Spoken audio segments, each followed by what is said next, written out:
The Begin Build Blossom family extends a happy 47th anniversary of independence to the government and people of Saint Lucia. This episode is brought to you by DCI Shipping Limited. Looking to take your business global without the stress or the premium price tag? DCI Shipping Limited delivers premium exporting services at affordable prices. They specialize in seamless, secure, international shipping backed by a strong logistics network and cutting-edge technology. From careful documentation to reliable delivery, DCI Shipping handles every step with precision so your goods arrive safely and on time. If you're ready to expand your global reach with a partner who values professionalism and customer care, connect with DCI Shipping today. Visit dcishippinglimited.com to find out more. What I've learned in life is that you cannot wait for people to determine your level of success. You have to do what you have to do. Somebody say, oh yeah, you've done a great job. You've done this, you're doing well. But I don't think until later on in life, it occurred to me, not everyone that's supposedly cheering me on is really cheering me on. Music is a business.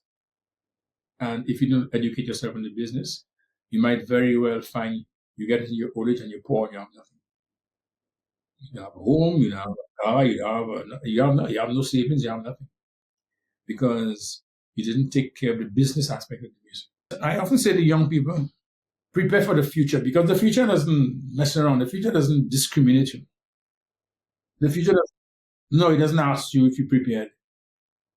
It just accepts you however you come. It doesn't get you rich, poor, black, white, if you're a Jew, you're whatever. The future simply accepts you as a representative of your past.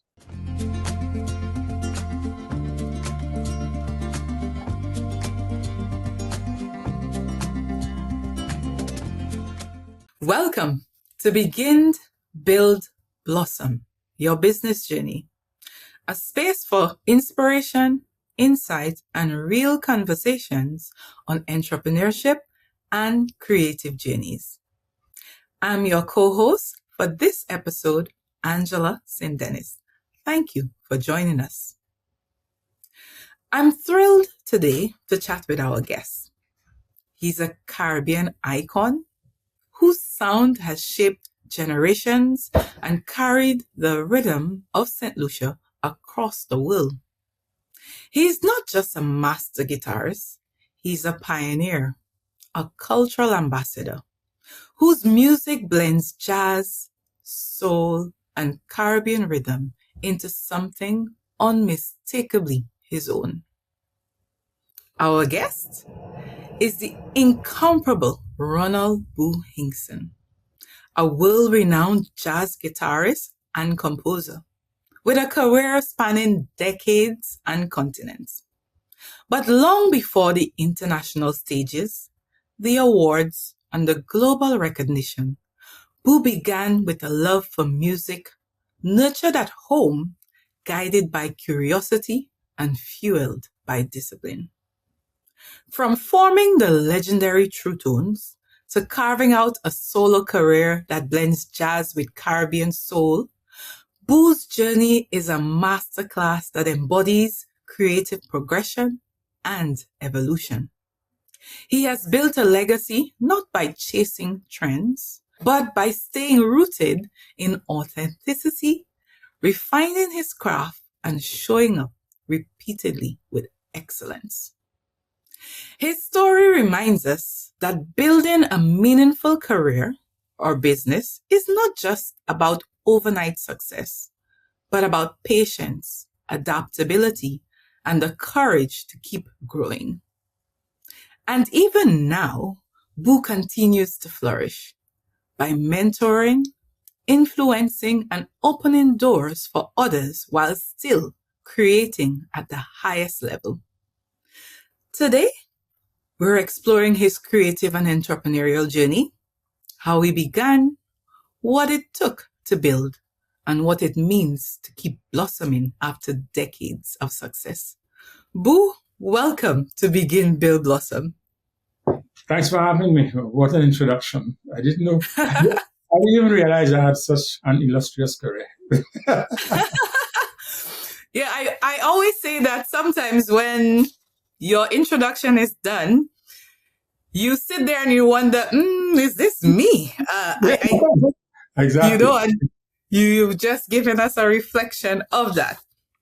But as you would have seen, the podcast rather is about that journey, as a creative, as an entrepreneur, your career, whatever it may be. So we will go through that process. But before we even get started, we want to get to know Boo a little bit more. Like, who's this person? We see you performing on stage, on world stages all over. But there are little fun things we want to know.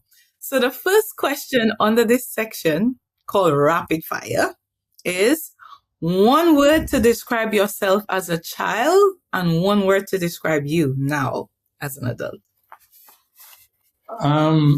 One word to describe me as a child: disciplined. Okay. So you were that one, always on time, always doing Yes. what needs to be done, no deviation. I have a fear of failure. I think that's where the discipline came in. I've always had a fear of failing. To me, that's not an option. And so, as an adult, what would you keep the same word, or has it changed? Have you seen any change? Yeah, it's same discipline and commitment and focus, but with a greater understanding of what I need to do to succeed in life. Mm-hmm. But I also understand that that discipline has guided me towards working to become the best human being that I can become. Because I think if I become a great person, a great human being, it's easier for me to succeed at my music and everything else that I want to do, because music is a one-dimensional thing. Just doing music. I'm working and practicing every day because I want to succeed as a musician. So you just do it and you just do it for 8 hours a day practice, and then you just get good at it. But becoming a great human being demands a lot more. So if I become a great human being, it's easier for me to become a great musician. That is true, because then you cover everything in life and not one-dimensional, as you said. You got it. Okay. All right, excellent. So the next question, that was rather insightful. I mean, sometimes we don't think about it in that way. So thanks for sharing that. Now, the next question on the rapid fire is, there are books, there are movies that you probably would have seen over time or read. Is there anyone that has had an impact on you as that person? Well, I'm not a great movie person, but I'm into reading a lot. But it's just not just one book. It's a few books. It's the book I recommend. The books I recommend to people depends on who I'm talking to, and how interacted with the person, and I'm my intuition is very good, so I deal with people, and I have a tendency to unknowingly to them analyze who I'm dealing with, and so that will determine what book I recommend to the person. You know what I'm saying? If I'm dealing with yeah.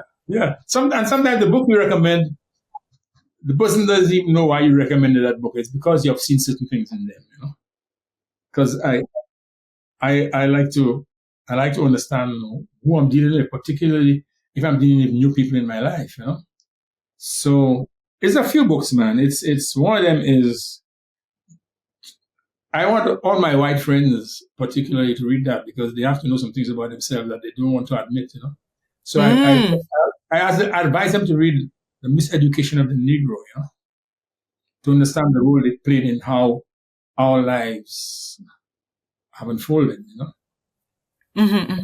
that black people must read it too, Our black people must read that book too. But yes. my white friends must read it too, because they sometimes they want to avoid the history that they have created. I recommend that book to them so that they can have an insight into what they have done. And but in a more contemporary sense, I would suggest another book by Ronald called Winners Take All. It's about Who take winners? Winners take all. Okay, I've heard about it. It's about people who present themselves and they're just posturing as leaders and advocates of change. Mm-hmm. But a lot of them already have the how should I put this? They already have the economic power, and they present themselves as leaders so that they can acquire the political power, and that's dangerous because putting the political power in the hands of the people who have the economic power doesn't serve our purpose. So I would recommend that book, and I would also recommend let me say Shock Doctrine by Naomi Klein. So there's a few books, There's a few books. Yes. Oh, I haven't heard about that one, the last one, but the first two I've heard of. Shock Doctrine. Yeah, you must read that book. And also The Return of Ordinary Capitalism. It's by Stanford Scrum. That's another book that explains a lot of what is happening in the world today, And an old book I read called The Pouring of America. It was written by some Indian guy. It's an old book, but what is unfolding now is some of the things that have unfolded now that I gathered from that book. Because if you decide to outsource all of your manufacturing and so on to countries where you can get cheap labor, because you want your main focus is just making a lot of profit. Yes. And what you're doing really is creating unemployment in your country, and you're perpetuating poverty in the country where you went to find the cheap labor. And eventually it's not going to work for anybody. Yes. Because that is very true. All that's happening is you making a lot of money, but you have created unemployment in the country where you took the business away from, and you're perpetuating poverty and putting people destitute in the country where you've put your business because you're getting sweatshop labor. Yes, and then the social issues in both spaces. Because Exactly. So what has unfolded in recent times in America, I saw it coming from reading that book many, many, many years ago. Okay. So all of these books that you've shared hints to a bit of history, economics, that political sphere, that developmental sphere. So probably to guide a question that comes later on. So that's very insightful. So these are a lot of books that us as hosts on the podcast, as well as our I will tell you about another book I read that's very difficult reading. It's called Critique of Pure Reason by Immanuel Kant, who was a German philosopher. It's very difficult reading. I've read it a few times to understand anything. I'm not even sure if I'm not even sure now if I understand it. I keep reading it because I will not accept that somebody has written something that I do not understand. You know what I'm saying? So I have to keep reading it all the time. So what about it, though, that makes it difficult to understand the theories, the explanation? I think what happened originally, I don't think the book was written in English originally. So the translation is the translation. Not that the translation is not good. It is just that the way it is couched, it makes it difficult to internalize and understand what is being written. And I refuse to accept that somebody is writing something that I don't understand. So but I think it's just I'm not even suggesting that people read it because it's just a challenge for me, my personal challenge. Okay. All right. So we'll move along with the rapid fire so we can get into a lot more of the meat of the beginning, the building, and the blossoming. Yes. So another question on the rapid fire is a fun fact. Considering you're so disciplined, I want to hear something fun about Boo that we may not necessarily know. About me? Well, I'm a very funny guy. When I'm in my close circle of friends and family and so on, I'm a very, very funny guy. I can be. So some of my friends said to me, "If you were not a musician, you would have been a comedian." Okay. That's definitely a good fun fact. Yeah, I can say some very, very funny things. And because I'm a writer, because I'm a writer, I have them at the tip of my tongue. They can just, at the lyrics on the wood. Yeah, I can say some very, very funny things. And sometimes I say them, and I can't come to my own. So we'll explore some of that as we proceed. Okay.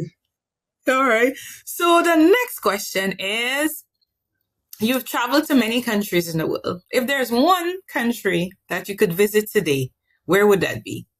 But strangely enough, I've been to so many places in the world. I haven't been to Africa. So I was supposed to go last year, just on holiday, because I have family. And I didn't get around to it because my music kept me busy going other places. But I rather suspect I will do that this year because I must go to the motherland. For me, it's any specific country? Well, I have family both in Ghana and Nigeria. So I think that's the place I'm going to go. And I have a dear friend I think he's in Kenya or Somalia, somewhere like that. So, but I'm definitely looking at going to Africa this year. I want to connect to the music for one, and I rather suspect if I go to Africa, I'll feel a vibe that I've never felt before in my life, because I'm very pro-Black, and I make no apologies about saying that because I'm Black. So, yes. And I understand a lot of our history. I understand why things have unfolded for us in the way they have. And for me, going to Africa will only make that a lot more profound. Okay. Okay, great. So thanks for that. The next one it's kind of connected to being funny in a way, but a childhood memory that brings a smile to your face. Any childhood memories that bring smiles, considering the level of discipline you are? What kind of age you thinking of? Huh? When you say childhood memory, what kind of age you thinking of? Everyone has shared different levels. It could be in adolescence. It could be in your teenage years. Well, I feel like there's something there because it's bringing a laugh, not even a smile. So here's what. In my teenage years, I used to have this girlfriend, and I was reading a lot, and I decided I wanted to do something called astral traveling because of some of the books that I was reading, which is to separate from your physical. And so I had to do. It demanded a lot of stuff of me, a lot of extra discipline, And one of the things it demanded was I don't do a lot of things that people do at a normal, right? And when I explained that to the girlfriend, she left me. She said she have no part of that, and she left me. And, I think that was a funny part of my life because I think for me and all my friends, I was almost alone in doing this. You know what I mean? And to her, I think she thought she was dealing with a guy who was weird, And astral traveling, what is that? What is astral traveling? And I explained to her, and well, I would agree with her, because you would, yeah, yes. I'm disappointed in you. What in the world are you talking about? That's what I would have asked. Well, at least it worked out. So you're here today. Yeah, it worked out for me. Man. The traveling, that is. Yeah, well, I never succeeded. So our final question, though, on the rapid fire: if you were not a musician, what career path would you have chosen?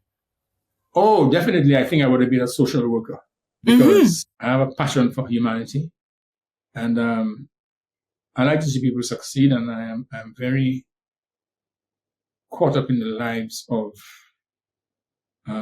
the indigent and the marginalized. So I think I would definitely be a social worker. I have no doubt about that. And I'd find all kind of causes to fight on behalf of people. Well, you were still fighting some causes, just in a different way. Well, I do. I used to have my own after-school homework assistance program in an area called Wilton's Yard. Oh, And really? Okay. I had 4 teachers. I had like about 32 students, and they were all from a kind of underprivileged backgrounds. And I ran that program for 5 years, So I'm still into it. I'm still doing a lot of social work, but not at that level with the program and so on. But I still do it privately, and people don't know, because it's not important to me that people know. Yes, it's the results from the persons you've helped them succeeding, those who benefiting. Absolutely. Okay.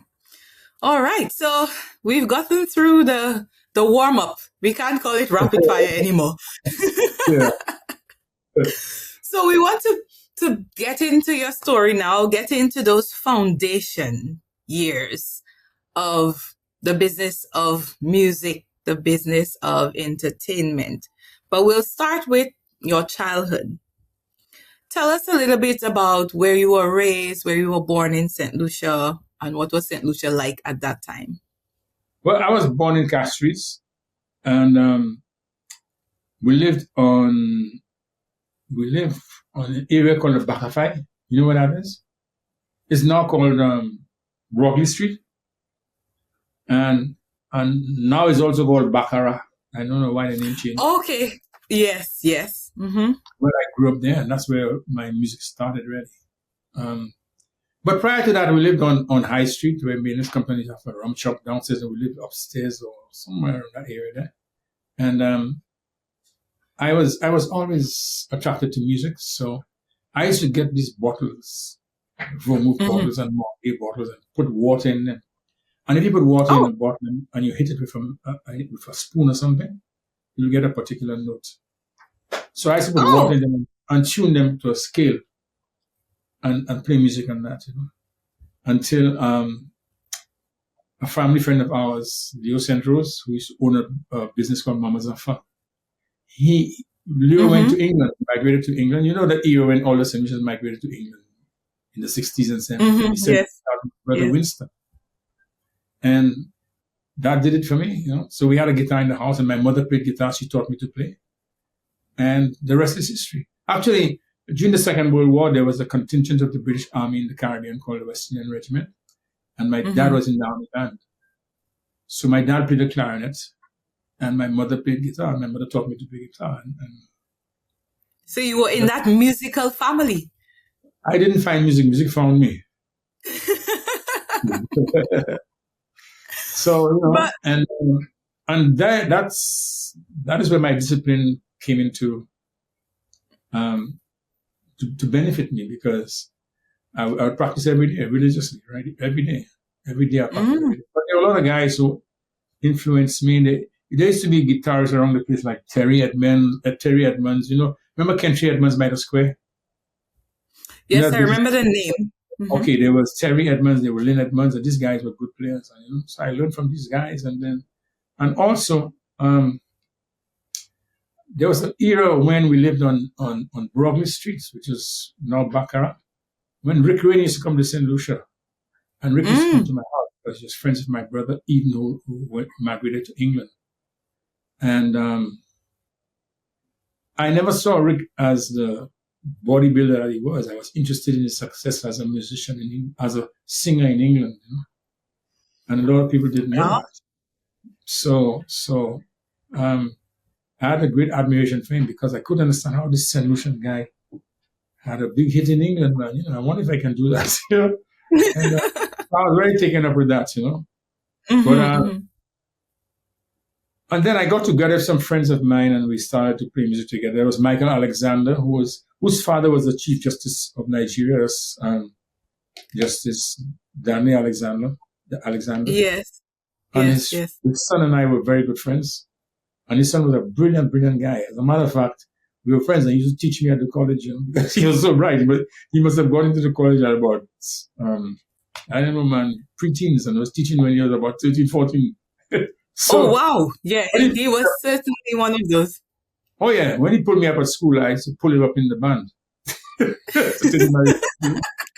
So you had an exchange of sorts. Yeah. So, and then we used to just get together and just play songs, and then one day, maybe I'm going ahead of your questions. So no, actually, it's working out perfectly, because some of the questions I had, you're answering them. Because I do have a question about the Tru Tones, but I'm guessing you're getting there, so that's fine. So what happened was that we used to get together and play some songs. There's Michael, and there was an area in Saint Lucian called Hollywood. Remember that area? I guess you're too young for that. Hollywood was too young for that. Was close to where we call Conway now. Okay, okay. Right, and I had a friend there, and he used to join us, and we just learned a few songs, and then one time, Carlos Mins was the bandmaster. He was head of the police band. He had his own band, but the police band had a booking that clashed with a booking for his band. So he asked me if we can come and hold on for him until he's finished with his assignment with the police band. And I said, Carlos, we don't know enough songs. We're just playing around. I can't. He said, "No, come, you can do it. Come, you can do it." And I said, "We don't even have a name. Just call yourself Tru Tones." Oh! So Carlos Mins is the one who really gave us our name. And so we went to what used to be Gaiety. Yes. And we knew a few songs, and we played them in one order, and when they finished, we played them reverse the order. To make it seem like you had a lot of songs. Yeah, until Carlos was able to come after his assignment with the police band, And I was a little boy at the time, the guitar was a little bigger than me. It struck me that, listen, these people are enjoying what we're doing, and maybe I can really do this. Okay, and, so from that young. Yeah. And I thought, boy, this is not bad, But it also struck me that people like to see young people doing positive things, you know what I'm saying? And I'm not sure if I'm good enough. But there was a kind of dichotomy in my head where, I don't know if it's just because I'm young or if I'm doing it good. But I decided I'll take this thing seriously. I practice and practice and practice and practice. Then it began to make more sense. We started to get together and learn more and more songs. And people began to book us. Should I tell you that when we performed, the entrance fee to come see us was $1.50. $1.50, man. That's what people used to do. We used to play from 9 o'clock in the night till 2 in the morning. Wow. And for the whole band, they'd pay us $40 for the whole band, for a whole night. So, I tell people, if there was any child abuse in Saint Lucia, I was the first one. Because to have me play from 9 o'clock in the night till 2 in the morning for $40, that's child abuse. You know what I'm saying? And then people pay $1.50. And at the $1.50, some of the guys who go and make rat. You know what we call making rats? Where there's an entrance fee and the guy scale the wall to come in, man. They wouldn't even pay the $1.50, man. So. Oh, that's what also they had, yes, because at that time, they wouldn't have been high fence and everybody wasn't checking everywhere to make sure. I'm telling you, man, So those were the days, But then it started to get better and better for me. And then I started to take this thing very seriously. By that time, I'm at the St. Mary's College, And I would want to. I started to write my own songs and started to record. And people would book us to go to St. Vincent or St. Croix and so on to perform. And if it was a holiday in St. Vincent on Monday, they'd fly me to St. Vincent on Friday to perform for the weekend. And I perform in St. Vincent Friday, Saturday, Sunday. They'd fly me back to school Monday morning. And I'd fly back to St. Vincent Monday afternoon. Oh, really? I won't perform because Monday was a holiday in St. Vincent. It was not a holiday in St. Lucia. Oh, yes, that's And these okay. guys, sometimes they would charter a plane to do that, to get me there, the band. And then I realized this guy would charter a plane to fly me to St. Croix to perform. I thought, but I didn't realize what was happening. I was young, and I didn't realize that I was generating enough money for people to do that kind of thing, to charter a plane to fly me through the islands. Yes. But after a while, it began to make sense, and I thought, well, maybe I can do this full time. But what happened is that after I left school, my mother told me that I wanted to just become a professional musician. And my mother said to me, no, boo, nobody has done that in Saint Lucia before. So you have no watermark. You have no. There's no precedence. No one has set that example. You don't have any template. There's nobody you can talk to about how to function as a professional musician in Saint Lucia. So she told me I should go find an 8 to 4 job, so I can develop some work ethics to understand what it is to go to work at 8 o'clock, leave at 12, go for lunch, come back at 1 o'clock. I did that for a while. So I went to work at the income tax department. I was an income tax officer for a little while. And then I was transferred to the treasury. And one day I just told them, listen, I'm leaving this job today. I'm leaving it now. I'm going to play my music. And I do not know at that specific point what prompted it, but I just decided, listen, this is it. I'm leaving this job. I'm going to play my music. I don't care what anybody says. And they kept telling me, well, you have to give government a month's notice. I said, no, there'll be no such thing. I'm not doing this. Anybody notice? You're leaving now. Today is leaving this job. I'm going to play my music. And that's how I left. And I suspect I may have some back pay there up to now, man. You just might, with interest, mind you. And the rest is history. I just left that job that day, and I went to play my music, and I never turned back. So to this day, that's all I've been doing.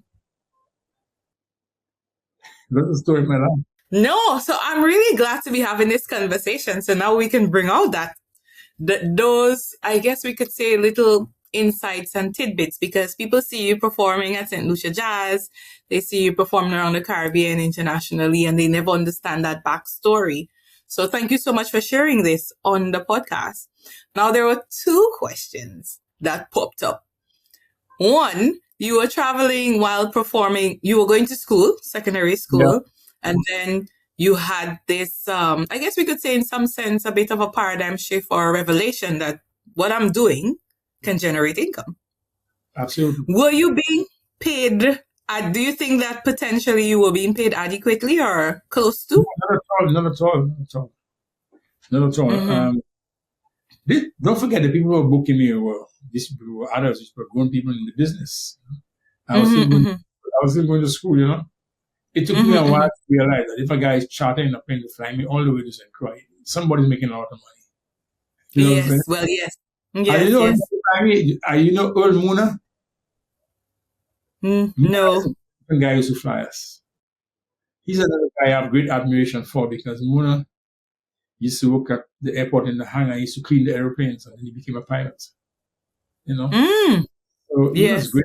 He was a great inspiration to me, and to move from just cleaning the planes to becoming a pilot and flying 747s and so on. It's absolutely amazing. Yes, that shows a level of discipline, determination, and just persistence to get to that point. Wow. So, with all of that, so the movements, your mother allowed you to leave school and go and perform in another country without any question? Well, there were questions. There were a lot of questions. But you see, at the time, I had my elder brothers in the band with me, So these guys kept me in check, They used to keep me in check. I used to sometimes get away from certain things that they wanted me not to do. I would drink the occasional beer. You understand? And then, as an adult, I used to occasionally drink alcohol. Another occasion, we used to have a good time, man. You were young boys, you know. So, and then I decided. What happened was that I got the flu one time, and the doctor told me I should not drink alcohol because it put me on some antibiotics. And I just thought to myself, and that's where the discipline comes in again. I thought to myself, if I can stop drinking alcohol, take some medication, maybe I don't have to drink alcohol at all. So I stopped drinking it, and I never drank alcohol again in my life. So, so for the last, it's over 50 years, I haven't drunk anything with alcohol, and I don't eat any meat. I only eat like fresh fish, and I don't eat any canned foods. I don't smoke. I don't eat sugar. I avoid anything from water from plastic bottles and that kind of thing. I'm a bit of a health freak. My wife tells me I'm a bore. Boy, you're boring, fella. So I said, okay. Yes, but I suppose we could say if for me to help, longevity. If for me to stay healthy and enjoy some kind of longevity means being a bore, then I'll be a bore. Yes, yes, and I'm sure she's happy about that. So you're around healthy and all. Oh, and she's a great wife. She's a great wife. You know what I say to her? I said, my wife's name is Dawn. I said, Dawn, if you ever leave me, I'm going with you. She's a great wife. You know? She's a great wife. She takes utmost care of me. She's my rock. Okay. So we have to say thank you to Dawn. Absolutely. All right. So getting back into the conversation, you mentioned about leaving Inland Revenue and making that decision. You've had enough of, working that 8 to 4. You want to get into the passion of music, doing it as your business. Yeah. In the beginning, you mentioned that mom said you needed to find a job. So now that how long did you spend at Inland Revenue? And now that you've made this decision, what were her thoughts? I spent a few years there, man. And then I was transferred to what you call the Treasury. You know? And then it was at the Treasury I decided, this is enough, man. This is enough. I'm going to play my music, man. Because you know what happened? It's maybe people may have thought that working in the Treasury income tax is a secure job, because the government is not going anywhere. But I don't know that I would have been a happy person all my life. I might have stayed there, become what you call a PS.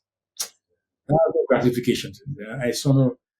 I looked at the odds, I looked at the pros and cons, and I thought, it doesn't matter where I go in the civil service, that is not going to make me a happy camper. No, there's no gratification. And my passion was music, so I just left that and I went to play my music. Okay. So now we've left Inland Revenue. Thanks for sharing that. Did you go full on into now tell us about the formation of Tru Tones? Is that when you went full time into the band? Yeah. So I just got my brothers, Chester and Yeti, and my cousins, Conrad, and then two of my close friends, Owen and Dennis Ishman, who are neighbors. We spent a lot of time together. And I brought them into the band, and I took this thing very seriously, but some of these guys had other plans, and sometimes they fool around, and it was difficult sometimes for me to fire my good friends, These are guys who, everybody's like family to me, Owen and Dennis were like brothers from another mother, and to take a hard stand with these guys. Even one of my brothers, I fired Yeti from the band one time and caused a lot of trouble in the family because my brother said, you all have to learn to get together. You all have to learn to do things together. I said, no. No, this is not going to work. He's not taking anything seriously. But I think it's the whole discipline thing about me that I got to do this, I got to do this, I got to do this. And someone told me that you're very disciplined. Yeah, I am. And so if you're not on the same page with me, then we have a problem. And that problem it caused problems in the family because my brother, I find my brother from the band, my mother figured, well, nah, you all can't be doing that. You'll have to do them to get together. We do things together. And maybe his plan was not to be a professional musician. You know what I'm saying? That's my plan, and that's not your plan. Yes, yes. We need to go separate ways. You know what I'm saying? Yes, that is true. What I've learned in life is that you cannot wait for people to determine your level of success. You have to do what you have to do. You know what I'm saying? And that the things that get in your way, you have to find ways around them or remove them. Mm-hmm. But I also tell you that I got to a stage in my life where I worked with musicians and they gave me a lot of problems, because musicians are not easy people to deal with, man. And I know I should get rid of that person, but then something in my conscience tells me, but this guy has a kid. You know what I'm saying? And he thinking of the family. Yeah, he has to feed his kid. He has to do this, he has to do that. So one time I fired one of my drummers, right? And I continued to pay him even when he wasn't working with me, you know? And it's bad business. It's bad business. It's stupid. Yes. But I did it. And you know, he's never forgotten that. Every time he meets me and we talk in music, he tells people that, you know?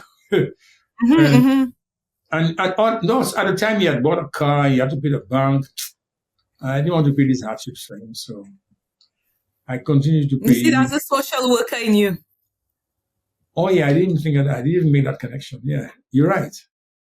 So, you know, sometimes you have to imagine yourself in the predicament that other people are in, and that has to determine sometimes what decision you make. I mean, you can't throw yourself under the bus, but there are sometimes you must take other people's predicament into consideration before you make a decision, because sometimes just feeding your child or schooling your child is a function of economics. And I'm reluctant to make decisions that will adversely affect people's livelihood. And maybe it's not good business sense, but that's how I am. But that's a very good perspective in terms of how to approach business and interacting with people, because whatever we do, that element of engagement and relation comes into play. I'm always of the view that if we treat as a leader or an employer, if you treat your employees well, they will treat you well. There will always be the outlier. But absolutely. Yes. But there are always those who will go above and beyond the call of duty once there's a fair exchange. Oh yeah. In that sense. So yeah, so what you shared is really good. Now, despite all those, challenges of commitment and discipline and probably the foresight and the vision, Tru Tones was still a very instrumental group for the Caribbean.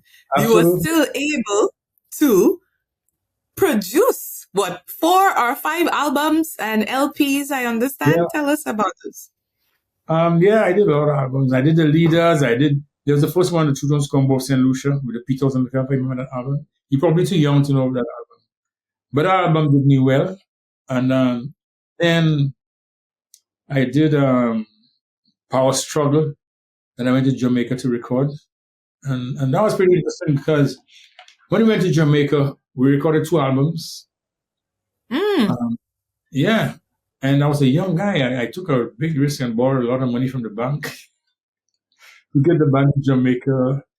We spent a lot of time there recording these 2 albums. And then we only released 1 because after that, the band was disbanded because a lot of problems. And I decided, listen, I will go on my own. Because I knew that what made the band successful was the songs that I was writing. All the songs like Burning Eyes and Hungry Bellies, Power Struggle, Yes. yeah, Foreign Journalists, Song of Love, Show the World. These are all songs that I wrote, and that's what made the band successful. That's what got us to Super Bowl. I mean, we did Super Bowl halftime show. A lot of people still don't know that. We did Super Bowl 13. At the time, I was signed to CBS Records. CBS was not interested in the band, but they were interested in the songs I was writing. And Okay. so my music was also on a soap opera called One Life to Live. Yes. And what happened was that there was Super Bowl 13 that they wanted to do on the Caribbean halftime show. And because my music was already in America, they knew of me. They contacted the tourism authority here, and that's how we got booked to do part of the halftime show for Super Bowl. And so in listening to some of the songs, especially the Burning Eye and Hungry Belly. You probably heard your parents in the house, right?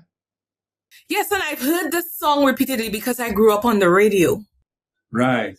So I'm very good with listening to things. I'm always connected to listening more than watching. Yes, I enjoy watching, but connected to the listening.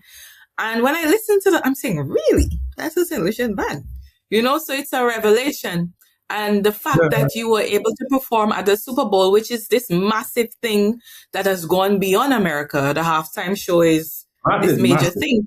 Massive, man. That's why I saw Melba Moore, I saw Jim Brown, I saw John Travolta, I saw again, a lot. Super Bowl, all the big stars converge on whatever city the Super Bowl is at. Okay. We were also booked to do the press party the night before. So I thought, well, we're going to do the press party for the Super Bowl. And, Super Bowl is big. Maybe there'll be about 400 people. There were 4,000 people at the party. And went back in different areas, So that was like a cultural shock to me. You know what I'm saying? Mm-hmm. When I got back here, my friends would say to me, so, Boo, how many people were at the Super Bowl? And I tell them, are you kidding? You got to be kidding. Because at the time, that might have been the whole population of Saint Lucia in one venue, man. So yes. And if you hadn't been to America and you had not experienced that, it would be difficult to conceptualize so many people in one place. Because we were not as exposed as we are now. As we are now. So when I tell my friends that, they say, nah, boy, you got to be kidding. But that's the story of my life, man. And I think also that gave me a whole lot of confidence. Okay, so yeah, that's but I also always keep in mind that when I'm out there on the international stage, it's bigger than Boo. It's about Saint Lucia. It's about my country. It's about my country. At the ball game, we stood on a map of Saint Lucia when we were performing, and there's something I felt that is difficult to describe. That there am I in America at Super Bowl halftime show, standing on the map of my country and representing my country at that age. I was just maybe 20-something years old, and it's a very gratifying thing. Because I could imagine. I managed to expose my country to maybe about over 100 million people at one time. There are not many people other than maybe Darren Sammy and Julian Alfred who have done that. Yes, yes. It's absolutely gratifying to know that I was able to do that for my country. So it all started. So as you're saying that, and you said about the experience or the feeling that you couldn't explain, that might be a little bit of that kind of thing you were trying to do when you had your girlfriend and she left you. You feeling that. You cracked me up. Maybe so. Well, you see, the thing about the girlfriend thing there, I had to stop doing a lot of things. I had to change a lot of things about my life, I had to do astral traveling meant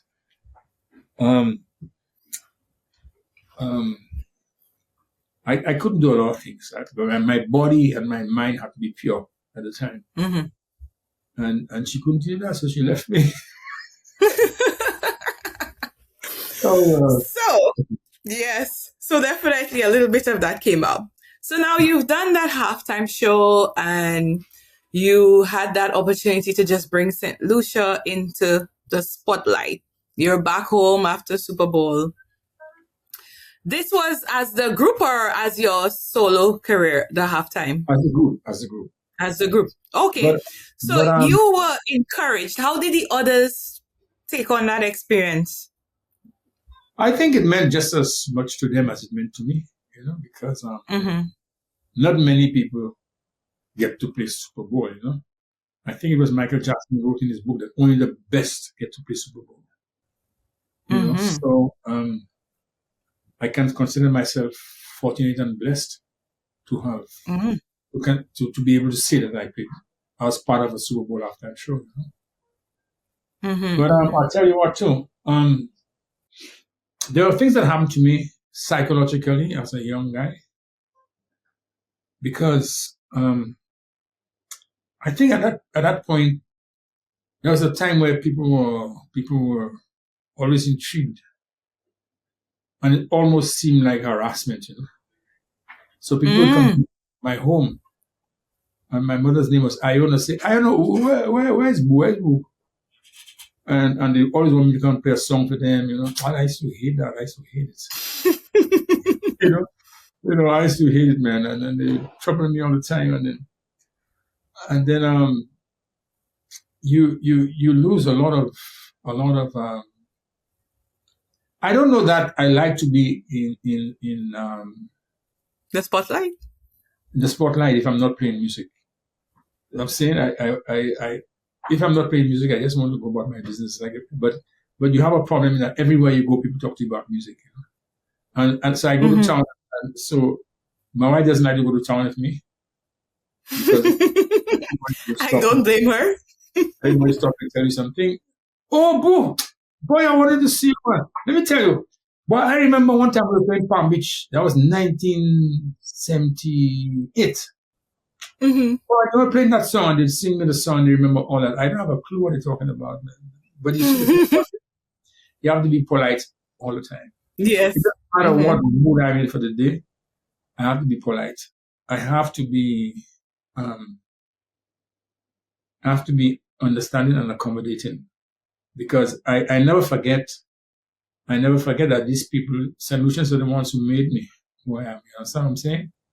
And so I never want Saint Lucians to think that I've become arrogant or I'm no longer a humble person, or I no longer have humility, because without the support, I don't know that I would become what I have become as a musician. But sometimes it can be a little overbearing. So it's I think people are taking up with the whole bright lights thing, the newspaper, the TV, you know what I'm saying? So when there was BET Jazz, right? Yes. BET had booked me and flew me to Jamaica with my band to do a thing called, they were doing a series called Jazz in the Sun. And so that booked me and my band to do an hour special for them. And that would play on BET over and over and over. And then I'd done a song called King of My Jungle and the video, I did the video in New York. So that too is the beat. So that gave me a lot of profile, And then with BET Jazz, they would show the Saint Lucian Jazz Festival all the time. So they would show a clip. You would see George Benson, you would see Al Jarreau, you would see any of the big stars who came to Saint Lucian Jazz, but you see Boo Hinkson. And so he did a lot for my stature as a musician, because Saint Lucians now saw me on American television in the midst of these biggest names in the world. And the world saw me with these people. So that really enhanced my stature as a musician. But there's a price you pay for that, man. You see, in America, if you become well known in America, you can disappear somewhere, because America is big, but Saint Lucia, you can't get away. Wherever you go, somebody will find you. Somebody will find you. So when I go to town, even the breakers will call me Ronald Hinkson. And what I've learned also is that, I was walking with a friend of mine, and one of these guys, one of the breakers, stopped me, and I was talking to him. And I kept calling him sir. So when we left, my friend said, why are you calling the guy sir? And I kept saying to him, that is what keeps me in check. I am Keeps you fully aware, grounded. keep me grounded. I'm fully aware of the vast difference between my life and the life that this vagrant is living. And that the fact he wants me to give him something, I understand all of that. But what I do understand is part of humanity also. And I never want to lose track of that. I never want to forget that. So, That connection. exactly. So when whoever, once I don't know the person, sometimes I'd go into a business space and be a young person attending him and I would call him sir. Or I always try to be maybe a little overly polite. I don't let people take advantage of me, so to speak. I'm saying I won't let it happen. Yes. But generally, I try to be just a good, decent human being. And I also pray towards that all the time. It's not something I take lightly. So when I'm in town and the vagrant stops me and I refer to him as sir, it's a very deliberate thing to keep me in check and not allow my popularity and my success to get to my head. You know? I love that perspective because it shows that human side and just reminding you and reminding others that you're human just like them. You're a person just like them. You see, the problem is that when you become a well-known musician, people see you on television and a whole crowd and you know, and people cheering you and people clapping and so on. And they formulate things in their head from that. And they develop their own opinion of you from that. True. But that is not who I am. I am more than that. You see what I'm saying? I am more than the guy just playing a guitar on a stage and making people sing and have a good time and making some money. No, life is more than that. You know, I did an interview with a British journalist once, and after the show, and I did a big concert after she was talking to me. And one of the questions she asked me was, so what next for Boo? And I think she was saying, where next? What other country I'm going to perform? Or what project I'm working on? I said to her, what next for me is to continue working towards becoming the best person that I can become. And she looked at me in shock because I don't think she expected that answer. But that is of paramount importance to me. That person that you actualize or continue to live as. Exactly. It's not about it's not, like I said earlier on, it's not about becoming a good musician. It's about becoming a great human being. And everything else will fall in place. Because what it requires to be a great human being is more than what it requires to become a good musician. That is very true, and I absolutely agree with you. Because when it's all said and done, music can come and go, being that musician. Absolutely. But I live with myself. being the individual, being a husband, a father, a friend, a godfather remains. Absolutely. You got it. You got it down. You have it fine. You have it like a fine science. I try.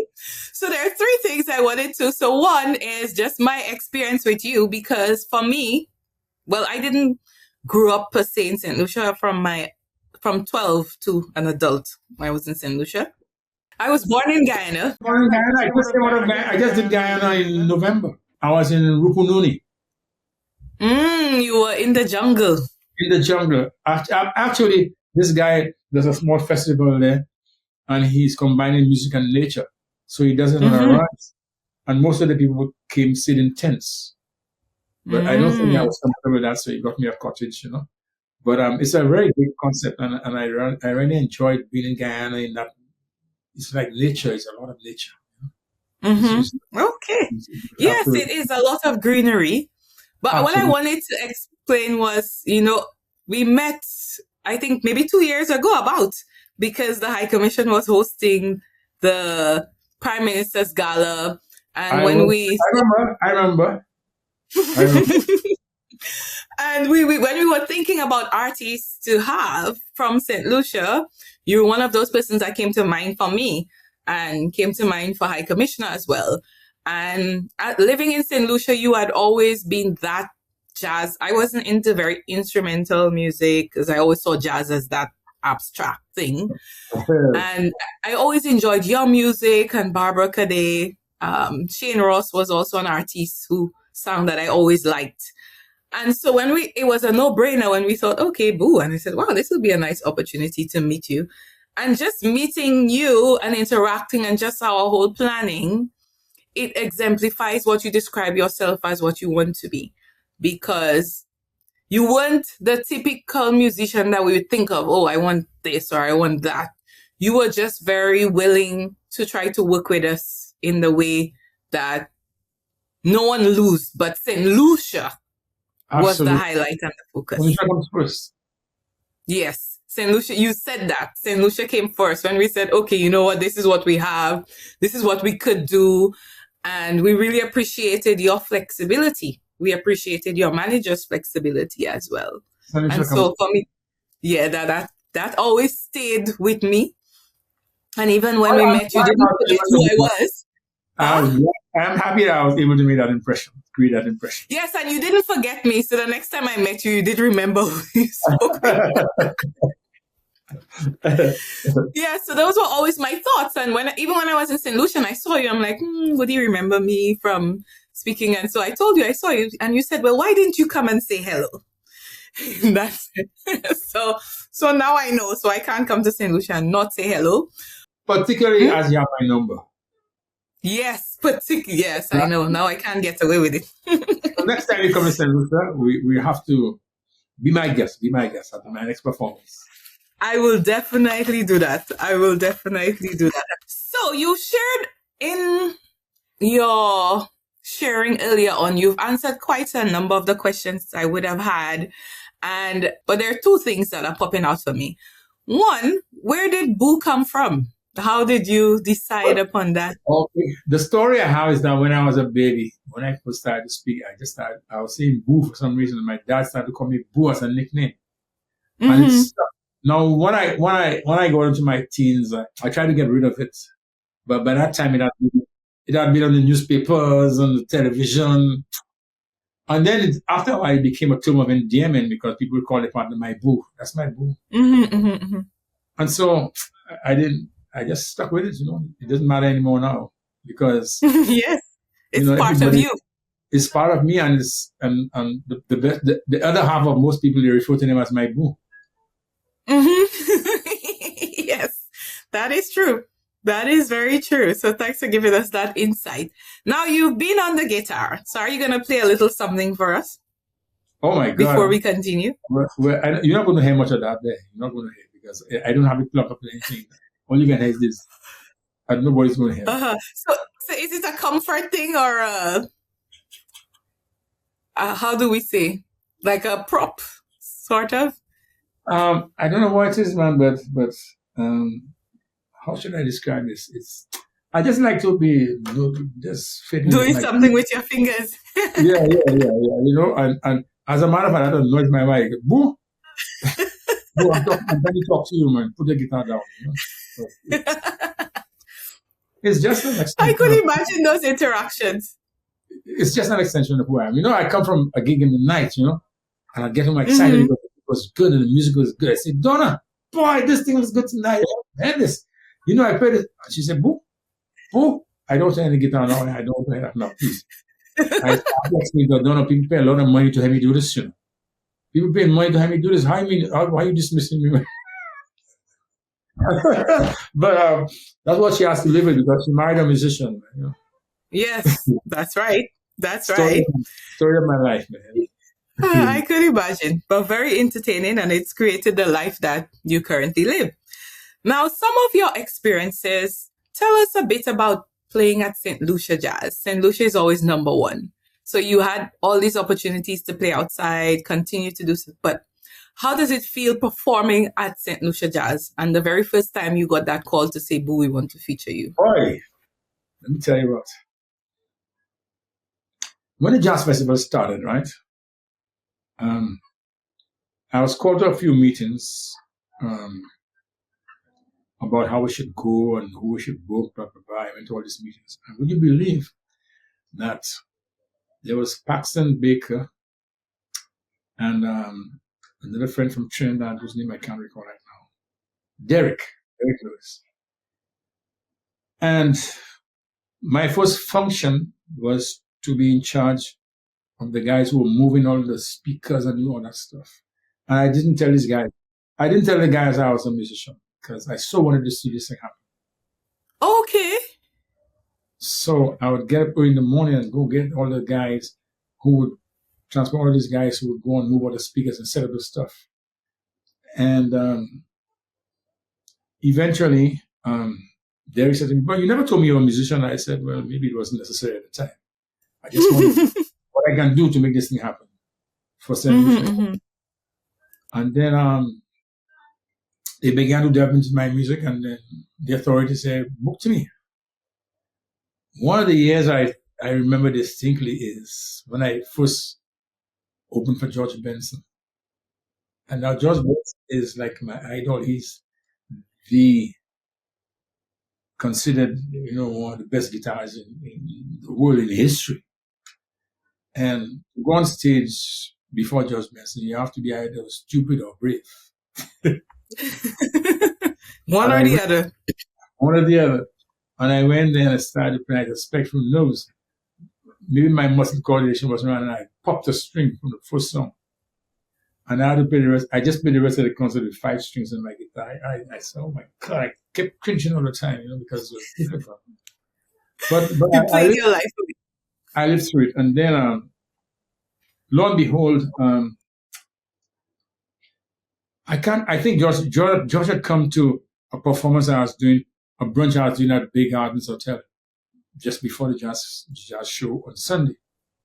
And he came and he said to me, "Man, you're a good player, Brian." He spoke to Desmond Skeet, who was in charge of the Jazz Festival at the time. And Desmond told me, "Boy, George said you're a good player," but Brian explained a few things that are musical that I'm too technical to go through now. But and then George says to me, "I'll hook you up with a good guitar." And at the time I was playing what we call an Ibanez. And he says, I designed the GB series for Ibanez. The GB is George Benson. And I got an Ibanez guitar from him. Wow. But, the Jazz Festival did a lot for my career and my stature. Because it gave me profile in America now. Because now that I'm on American television, among the best in the world, you see George Benson on BET, and then you see Boom. Or you see Al Jordan, Boom, and you see William Santana or Orphan and Fine, and you see Boom on BET. Because otherwise, I don't know if I would have gotten that opportunity. So the Jazz Festival has did a lot for me. I mean, year before last, I opened for Sting and Shaggy. Then after that, I did the show with. Last year I did John Legend and what was the last year I did John Legend and somebody else. So you don't get in that company if something profound hadn't happened in your life, and if you're not prepared for it. Yes. But I've always decided that anytime opportunity comes, I must be ready. And you know what? I often say to young people, prepare for the future, because the future doesn't mess around. The future doesn't discriminate you. The future it doesn't ask you if you're prepared. It just accepts you however you come. It doesn't get you rich, poor, black, white, if you're a Jew, you're whatever. The future simply accepts you as a representative of your past. It doesn't ask you. That's wise. So we all have to prepare for it. And because I'm a musician and I have to prepare for the future with my music and with my life. And so I just always try to do what I have to do to get where I want to get to. But that comes with a lot of that success can come with a lot of envy, because not everybody's going to be happy with what you do, what you have achieved in life. But the way I deal with this is that if a musician sees me perform at a jazz festival, or sees me, we have a video on YouTube of me and my band in Taichung, a huge, massive crowd. Must have been about 50,000 people in the park. And so if you see that kind of thing and you say, well, you see Boo again, Boo. Yes. Mm-hmm. The way I internalize that is that your sentiments about me being on BET or me playing jazz festival or me going to the White House, that if you have a problem with that, you do the problem. Because that's not a problem with that. I don't have a problem with that. I set out to do that in my life. You understand what I'm saying? So yes, how you feel about it is not something I should internalize. If you have a problem with me that I have worked towards so and so and so, and I've succeeded at it, and you have a problem, mm-hmm. you did the problem. That's not my problem. So I don't internalize these things. But I fully understand that your achievements in life will not everybody be happy for you. So, and thanks for sharing that,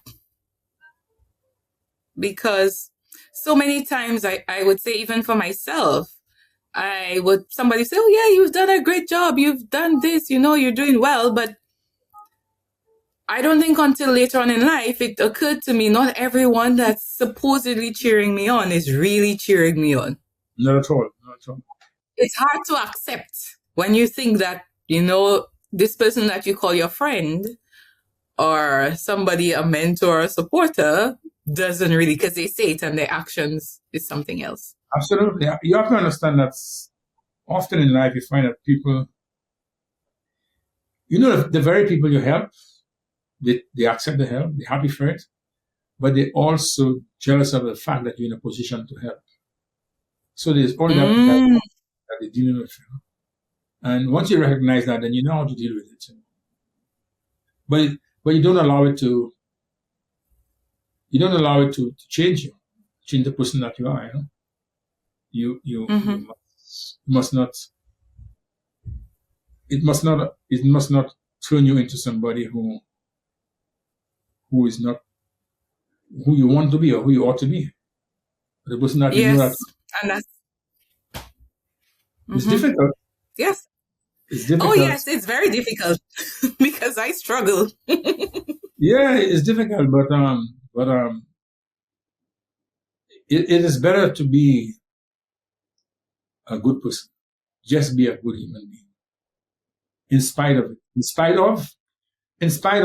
just be a good human being, because it always works. Yes, those are very good or excellent words of advice that we can all apply. So thank you for such wisdom and insight. All of that has been sitting. And so I'm glad to be on the podcast and having the opportunity to bring out a bit of history and wisdom. So as we continue, there are the Grammys. You judge? Yeah, let's go to the Grammys, yeah. How did that happen? How did that opportunity present itself? Well, let me tell you what. I used to write a lot of stuff for American singer called Tracy Hamlin. I don't know if you know a group called Pieces of a Dream. Tracy used to be the lead singer of Pieces of a Dream, and then I started to write for her when she went off on her own. So I wrote Magic in Love, that she recorded twice. She did 2 different versions of it. And we went through the first round of the Grammys. We didn't win, but, it was all right to get there. And then I wrote for her another song called User Friendly. And at the time, I used to go to the Lincoln Center in New York to perform all the time. And Tracy said to me, maybe Boo should become a member of the Grammys Academy, because she was a trustee. So You don't become a judge. You become a voting member. Oh, a voting member. Before you Okay. become a voting member, you must have had a certain amount of music at an international level. You must have done a certain amount of performance at an international level, and I've done that, And so when you become a voting member, you get you get invited to the Grammys. You just go to the Grammys, and you so people submit their songs, and you have you have a password. You go to the listening room and listen, and you judge, and that's what it is. Okay. So we go to the Grammys sometimes, and it's a good place to network. You meet a lot of great people, and I'm thankful to Tracy for having given me the opportunity to become a voting member. Okay, so that sounds like a wonderful experience. I mean, Well, just as you said, to connect and network, and then to see more. That large American thing of entertainment. It epitomizes the best of the music in the world. That's where you're operating at. That's the level you're operating at. But going there is a great experience. It's an experience that I really wish. I really wish that I could find an opportunity for a lot of other younger musicians, particularly younger musicians, to be able to experience. I like to get young musicians involved in the things that I do. Like when I went to the White House, I took a young musician with me because I wanted him to experience what it is to operate at that level. America celebrates Caribbean Heritage Month every year, and I'd been invited to speak on Caribbean music and to perform some stuff, And I took a young musician with me. That too was a great experience because it doesn't happen often, you know what I'm saying? So I'm grateful for all these things that have happened with my music.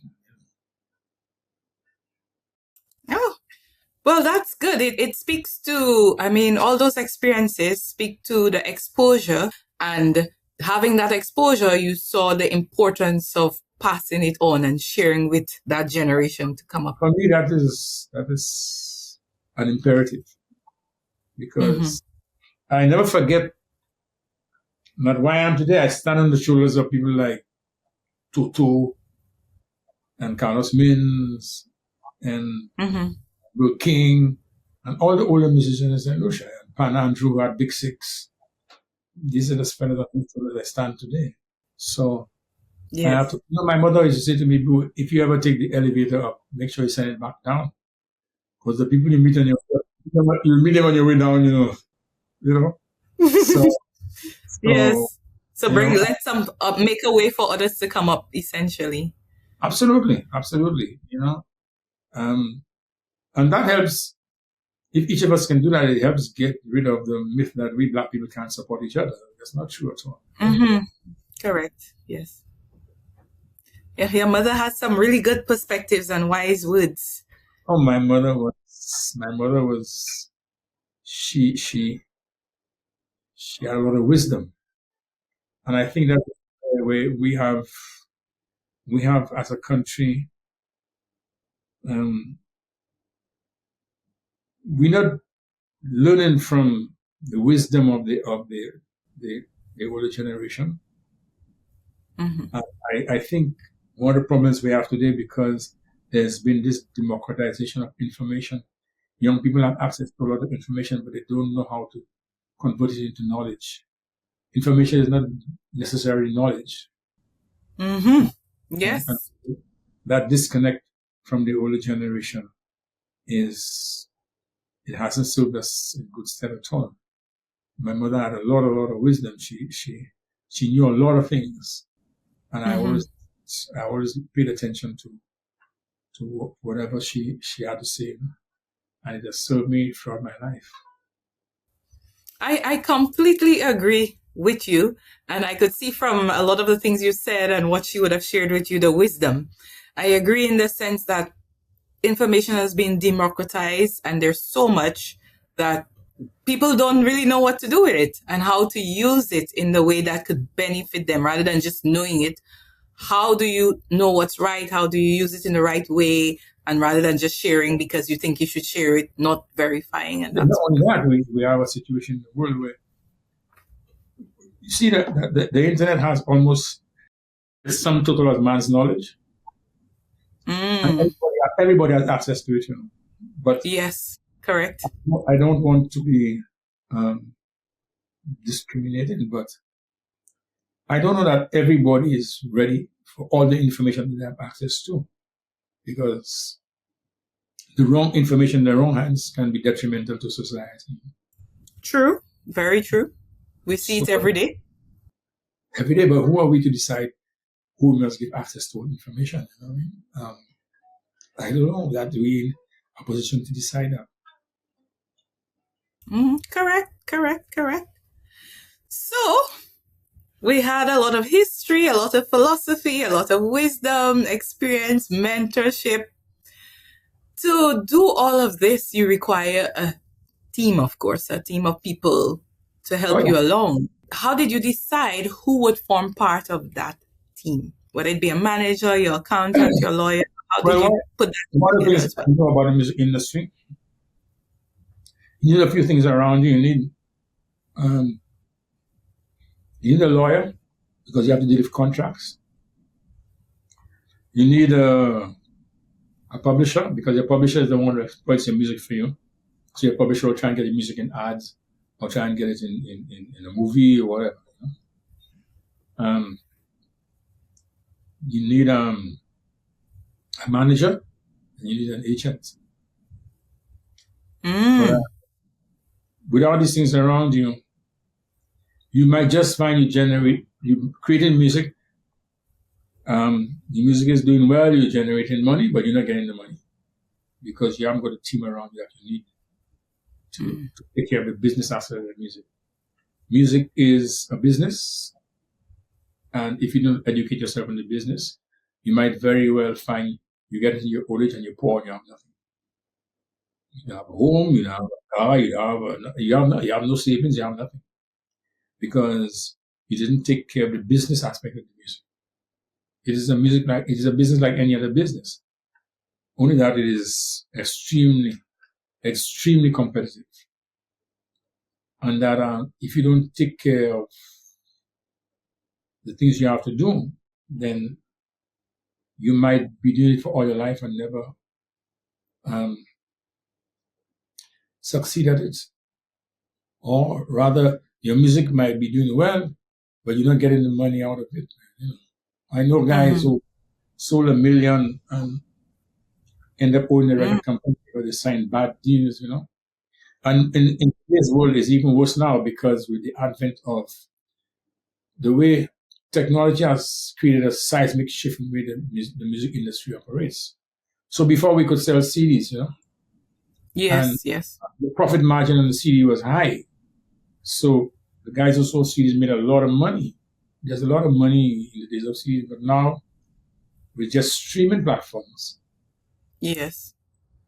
The streaming platforms are making all the money, and what you're making as an artist is peanuts, you know.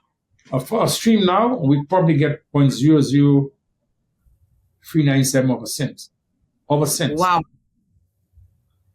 So if I get when I get 1 million streams, I get maybe 4,000 US. That's no money.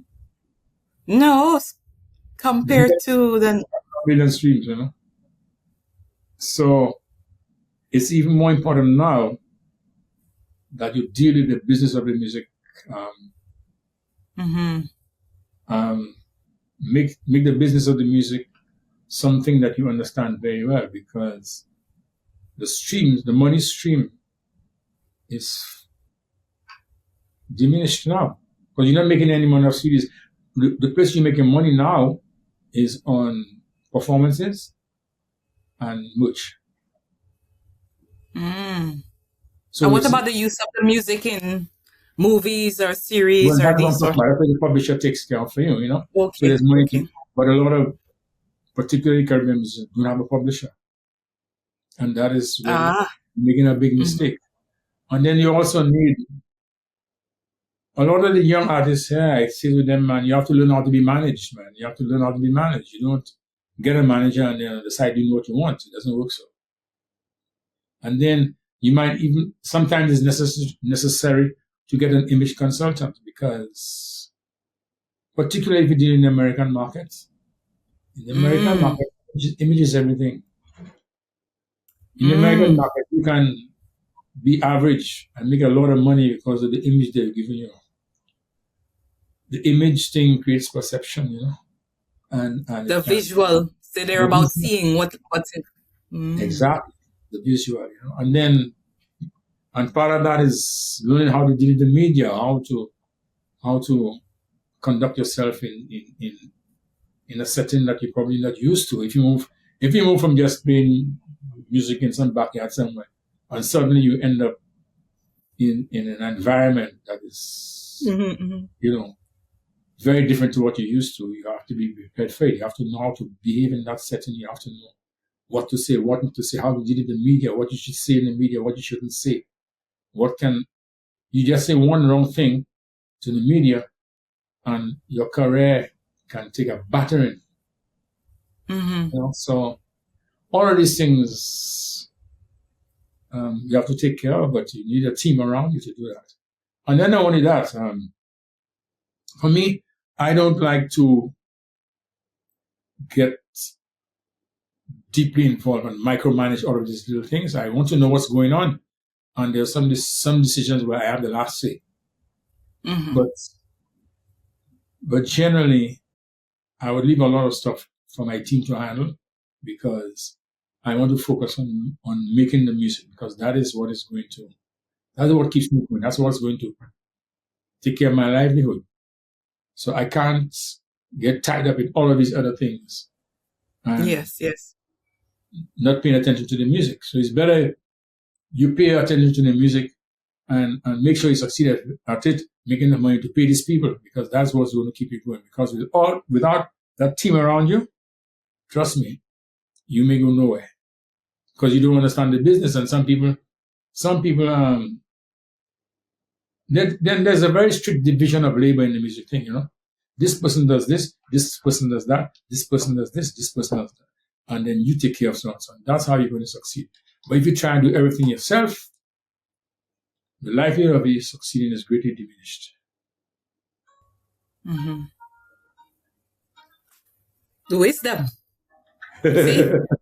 You didn't fall very far. You've inherited your mother's wisdom. And this also it just shows also that experience over the years, because some of it you've learned from things you've done, you've learned from observation, you've learned, you know, from practice and so on. Oh yeah. And then, you know, you're right. It's wisdom, it's reading, it's arming yourself with information, and understanding who you need for your success. You have to be able to understand who you need. You know, I have certain people who do certain things for me in one part of the world, that person does, and the other part of the world, that person does that. Because sometimes the person who can do it for you in the US doesn't have the network in England. Correct, yes. You have to understand who you need in any given context. Yes. So the best person for the job in the situation. Right, exactly. So, as we're speaking about the best person for the job and location and so on, in the list of persons, you didn't mention an accountant. So how does that fit into you? Do you have an accountant? Well, I do. And my wife is a certified financial planner, apart from everything else. Oh, excellent. So definitely you have an appreciation of the need for that financial management as well. That is, to the young musicians, I tell the young musicians all the time, do not fail to get somebody who can advise you in that regard, because I know musicians who made money, a substantial amount of money, and they blew it because they'll get another hit. And you are one hit wonder, you never get another hit. You die poor. Yes, So, yes. I'm But if happy. that money was managed better. I'm happy in my wife. I have a certified financial planner. You know, There you go. so everything has fallen in place for me, man. I maybe I'm a lucky guy. You know, maybe I'm a lucky guy. You know, apart from her other degrees, but she's also a certified financial planner. And that's critical. Once you can understand the money, how to use it, how to balance it, and the It's disbursement, critical. where it's coming, where it's Yeah, going. my wife will not let me waste money. She will allow me to treat myself to something, you know, but she will not allow me to waste money and do nonsense. You know. Yes, you've worked hard. I work So, hard. yes, you've worked hard. So you deserve to treat yourself every now and then. So as we talk about family and you talk about your wife, how have you been able to balance being a musician, traveling around the world with various experiences, with the demands of a family, of keeping that relationship and home going? How have you been able to balance that? It can be difficult sometimes, you know. My wife travels a lot with me now. We just she didn't do the last time I went to Dallas, she was with me. She did London with me a few times recently. We just came back from St. Vincent. So we went. She didn't do Guyana and my last London trip with me.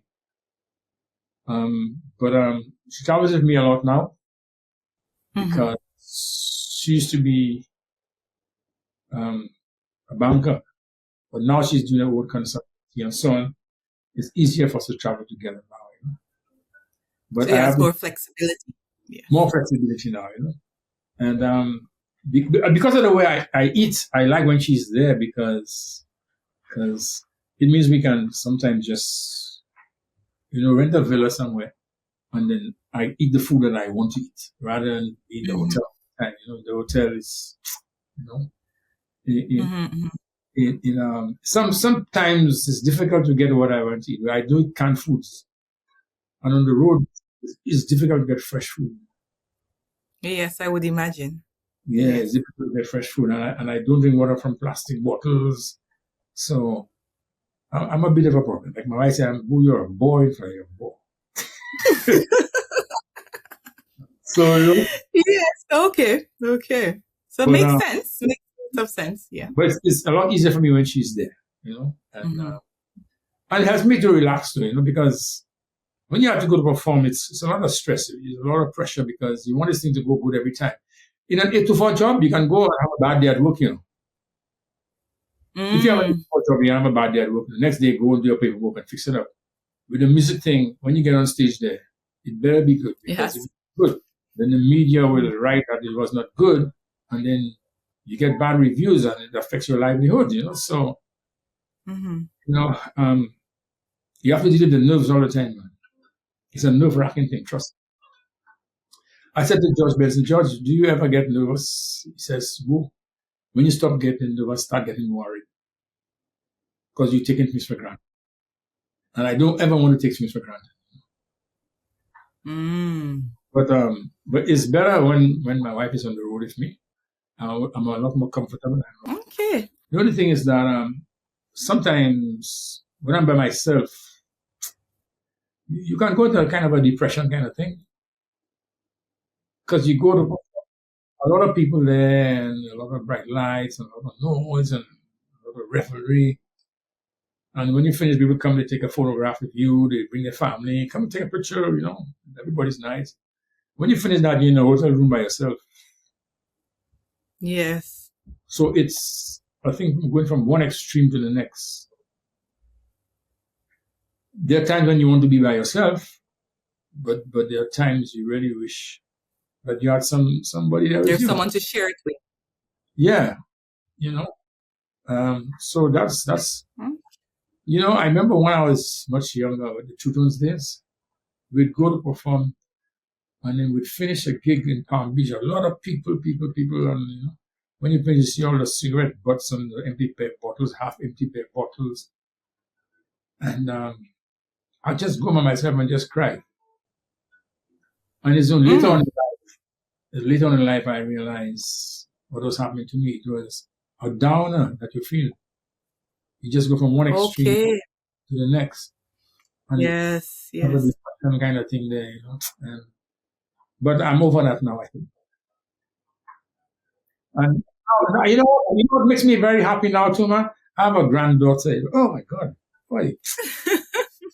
So I have Yeah, a I saw you with her last year. Was it last year or the year before? Yes. I think might have been early last year or year before, but that's Yeah. that's my joy now, She called me Papa. And it brings me a lot of joy just to be able to come home to her. And when I'm away, talk to her on the phone, oh my God, it's Yes. a real joy. It's the love with grandchildren is another level of love. It's a different kind. That's another vibe. That's a different level of love, a different kind of love that I thoroughly enjoy. That's my pride and joy. I could see you beaming from sharing that story and the feeling on the inside. I love all my kids, you know what I'm saying? But my granddaughter, it's oh my gosh, that's a real joy. And just watching brings her a different level of joy. A different kind of love, a different level of love. Just watching her grow up, and the different stages, it's so gratifying. Okay. All right. So so good. So I wish you a lot of fulfilling moments with her as she grows, because as they're younger, it's even more joy, and then she can see from what you're doing, and you can share a lot of the wisdom that you have with her as well. Absolutely. So she grows Yes, definitely so. Definitely so. What about AI in music? This is the elephant in the room. So yes. Let me tell you what, man. AI has its pros and its cons. However, I think we have to embrace it, and I will. But I think I will do a kind of a hybrid thing, because now I can hear a song and know that's AI. It's good, but I can hear it's AI, because there's something that I don't know if it's just some generic thing that happens with AI music, but there's something that tells me that's AI. I can hear it, and I think it's maybe the lack of the human element. So I think what most people will do now is do the sort of a hybrid. They'll do AI and part live stuff. But it can create a lot of problems for us, because, I put my old song of Love into one of these AI programs. I told it, give me a reggae version of that. And what it gave me, I was shocked, because it's that good. Okay. It is that good. I was shocked to hear what it gave me. And I thought, oh my God, this is trouble. And guess what? The quality it gives you is as good as what you can just put out on the market. It's probably mixed and probably mastered already.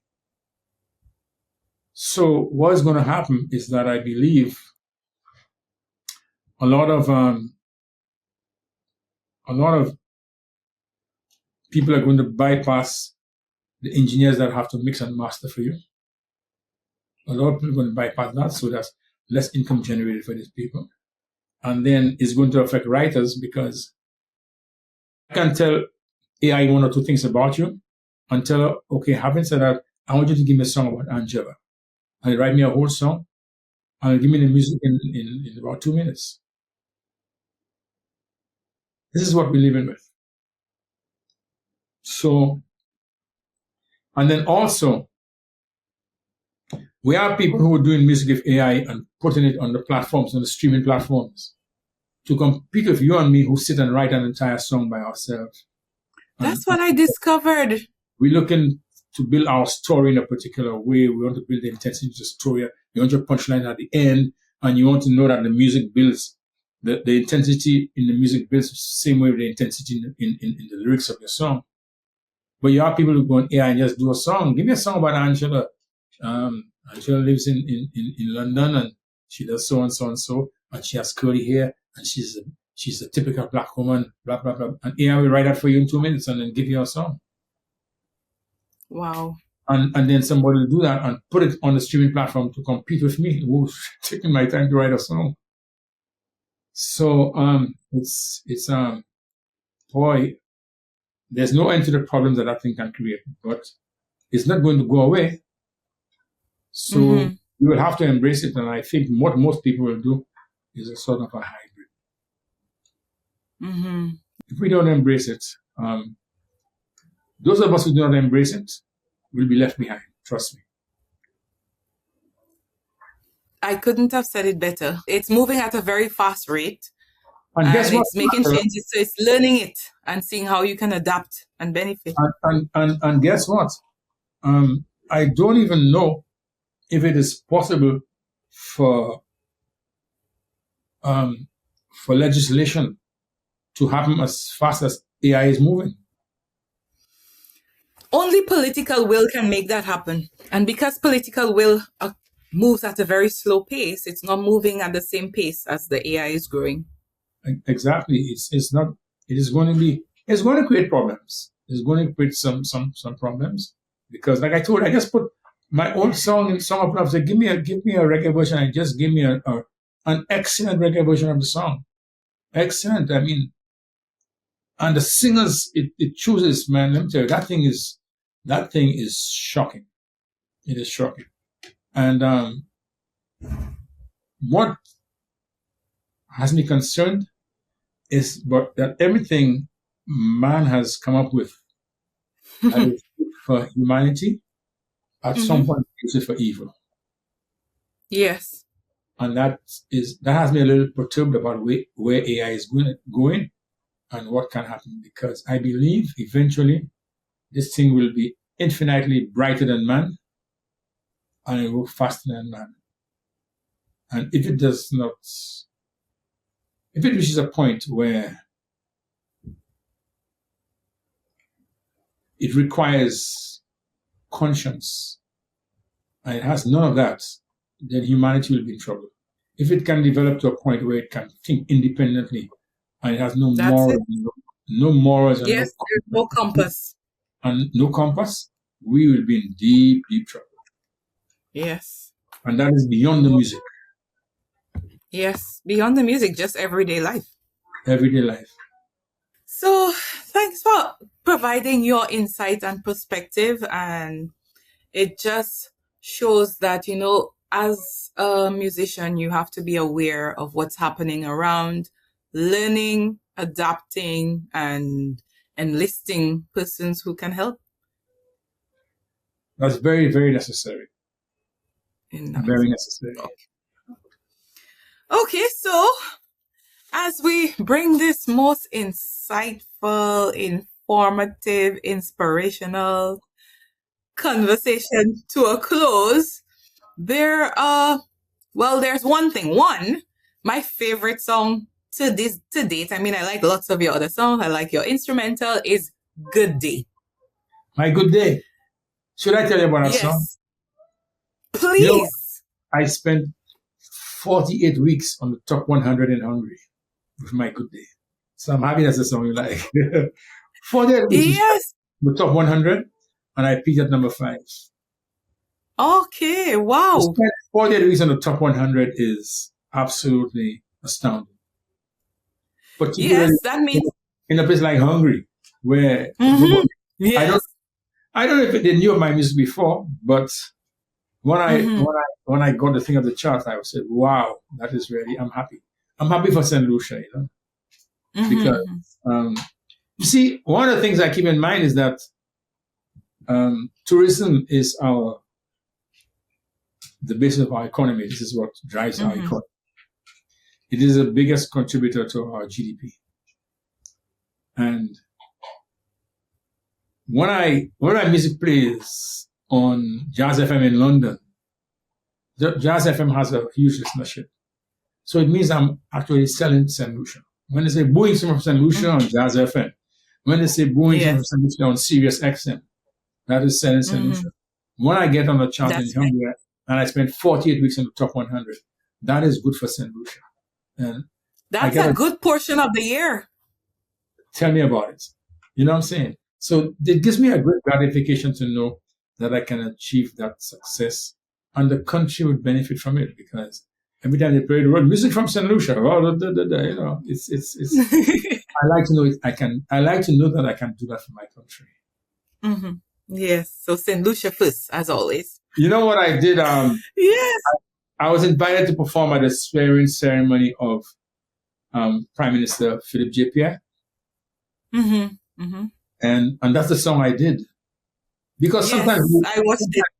Sometimes we repurpose music, And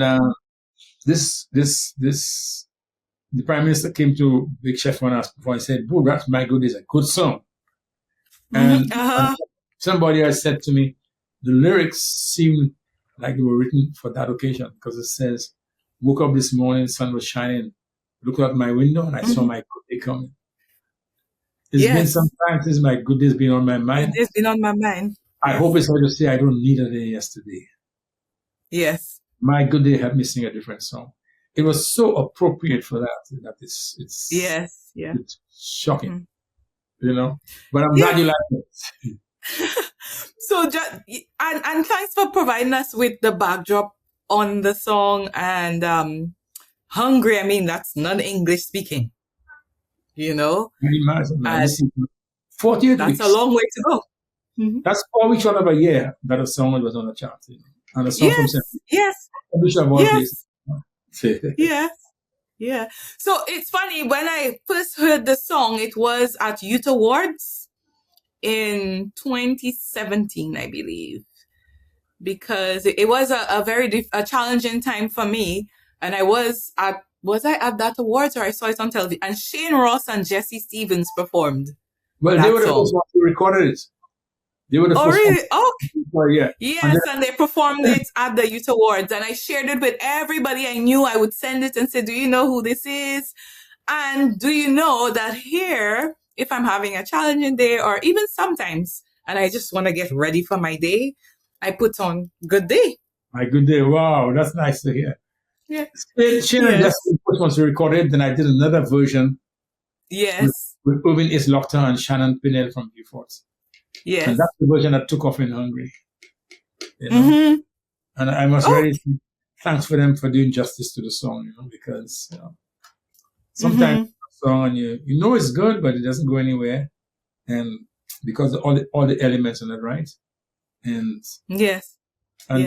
Shannon seemed to have just killed it. Yes, it has a powerful message. So yes. So, Boo, we could continue going for another hour, I'm sure.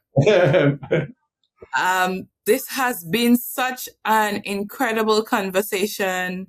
I mean, just talking about your experience, about your journey, what you've learned along the way, and just a reminder to us that mastery doesn't happen overnight.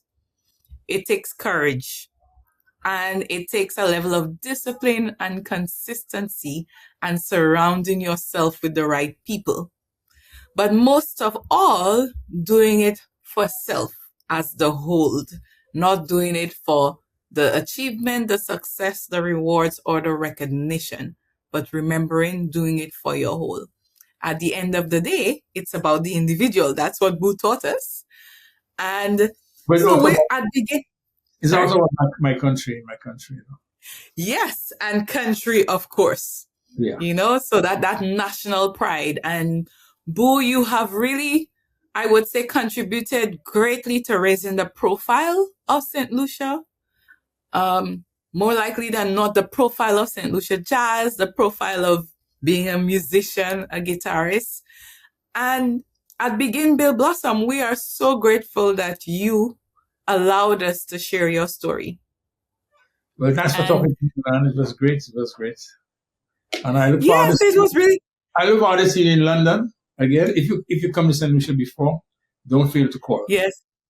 Yes, definitely. And then we can have another conversation face to face, because there's lots more we could talk about. Lots more we can talk about.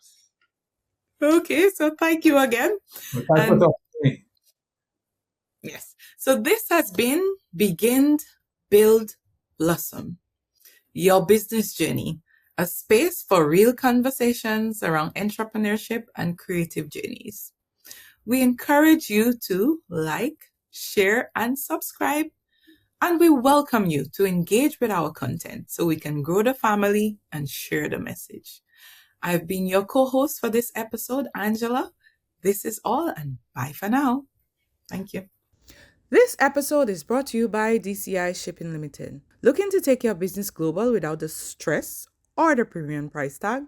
DCI Shipping Limited delivers premium exporting services at affordable prices. They specialize in seamless, secure, international shipping backed by a strong logistics network and cutting-edge technology. From careful documentation to reliable delivery, DCI Shipping handles every step with precision so your goods arrive safely and on time. If you're ready to expand your global reach with a partner who values professionalism and customer care, connect with DCI Shipping today. Visit dcishippinglimited.com to find out more.